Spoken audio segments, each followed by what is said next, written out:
All right, now I have the special privilege of being joined by Minnesota Vikings head coach Kevin O'Connell. And Kevin, I feel like I should be standing on the box right now. There you go. But it's early, and I appreciate you joining me this absolutely. early. Gotta have energy, man. Gotta get up ready to roll. You already had, what, second cup of coffee yet or just first? I'm just finishing my second, so I'm a little behind this morning, but we'll catch up as we go here. Well, we're here in Florida, Palm Beach, Florida, at the annual owners meetings, and understanding that, well, I asked Casey this question earlier this week. This is his first ever annual meeting. For you, what is it like being your first annual meeting as a head coach? It's awesome. I walked in the first day into the large session, and they sat us in there by alphabetical order. So I was really right next to Bill Belichick. Was my first time sitting in the big room, and he gives me a big old smile, congratulations, and that kind of cut the tension for me there on the first day. But no, it's actually really neat because when you look at it, with all the things that have transpired over the last 2 years, this is really the first time everybody's getting together.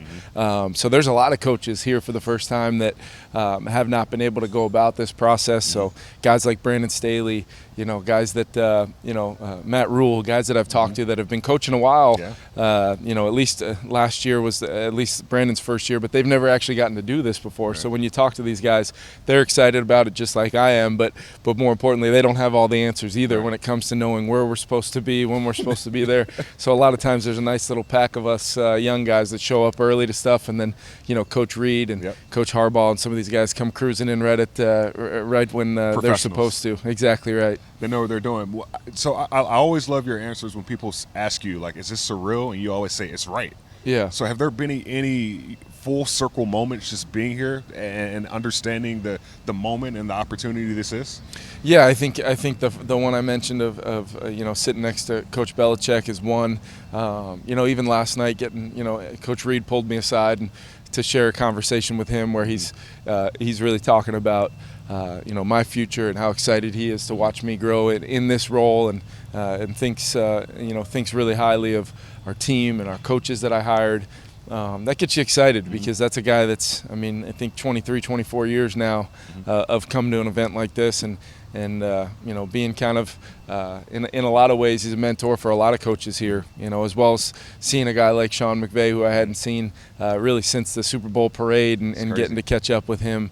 There's been a lot of moments where you kind of pinch yourself and you say, you wouldn't have thought it years ago that you'd be one of 32 showing up here to represent the Minnesota Vikings and as our head coach. But to get to do it, and it's something I'm really proud of, it's something I'm really excited about, and we're just getting started. Just getting started. The process is getting started as we speak. We're here. You see deals being made back home in Minnesota. I saw we just signed an interior offensive lineman, Jesse Davis. Understanding the offensive lineman position, what is the balance between developing a young offensive lineman versus signing a free agent?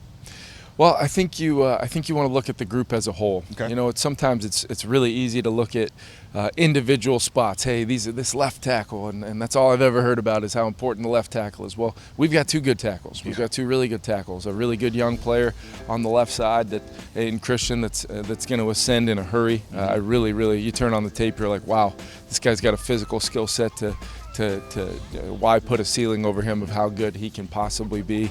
And then Brian over on the right side, I think, is one of the best right tackles in football, and that's not a shock for me to say that at all. We expect those guys to play at a high level, and I think you look at Ezra at the left guard spot.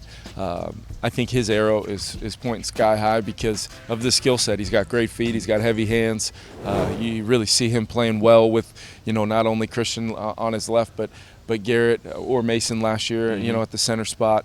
I think Garrett, has a lot of great football ahead of him, and I think it's on us to continue to build a scheme like we have, and I'm really excited about where those linemen are constantly working in combination with one another. Sometimes it's by design, sometimes it's an adjustment on the fly, but we build those guys a tool set and a toolbox that they can use to help take advantage of each and every look that they get.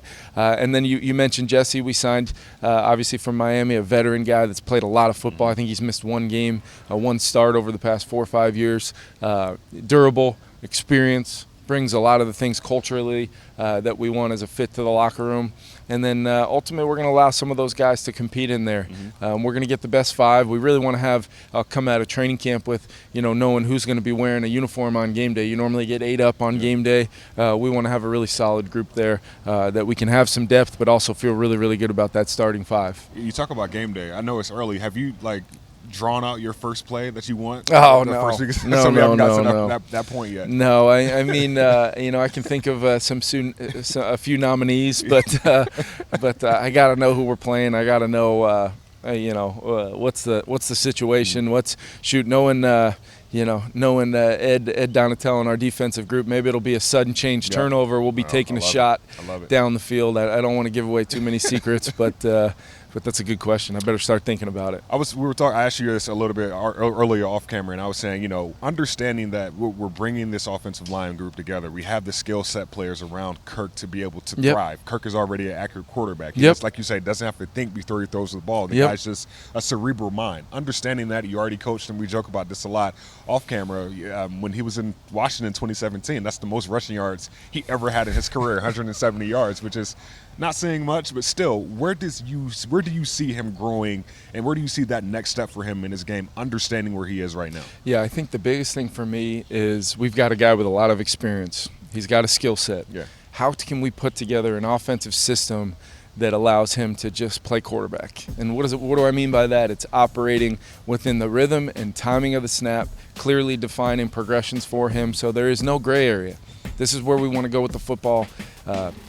Be accurate, be on time, and allow Justin and Adam and Irv, KJ, all these guys go to work, winning individual one-on-one matchups. And that's what we'll try to do. We'll try to build, a progression where it's matchups within zones, it's matchups against man coverage. How do we feel like we can get the ball out of his hand in a rhythm and timing that allows us to hold up front, allows him to be in attack mode? And then by clearly doing that, you take out the gray area, you take out the coach speak holding the clicker the next day. It's one of my biggest pet peeves in coaching is when you turn on the tape the next day and you ask a guy, why didn't you throw this, or you missed this? And if I was the quarterback, I would say, well, you didn't tell me to do that. Right. And it's not always where you got to, hold a guy's hand through a progression on everything we do, but that's coaching, in my opinion, is clearly defining it. And then I do think Kirk's experience that I talked about, that's when I think he takes his game to the next level by understanding he can see the field, he can be in attack mode, and he can turn it loose, knowing he can rely on that experience and his skill set to be at his best when we need him to be. As a head coach under 2 months in this job, what have you learned about yourself so far? Because I know you're a big guy on self-reflection. So what have you learned about yourself and just your process? I've learned that no matter how much you plan on having time to do things, a lot of times you're not going to have the amount that you thought. Right. Whether it's Bob Hagan coming in my office and stopping me in the middle of a cut up, and there he is right there, and I say to myself, but Bob, there can't possibly be somebody else that wants to interview me, and he says, yeah, Gabe's waiting for you again.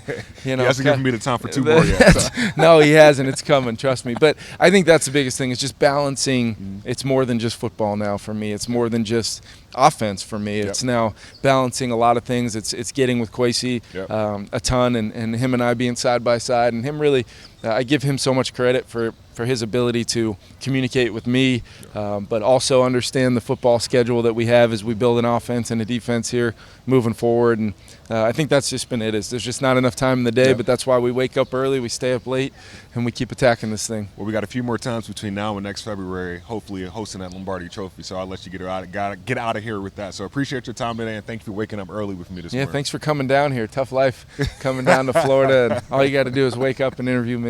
Hey, the little things in life. Appreciate it, Kevin. There you go, man.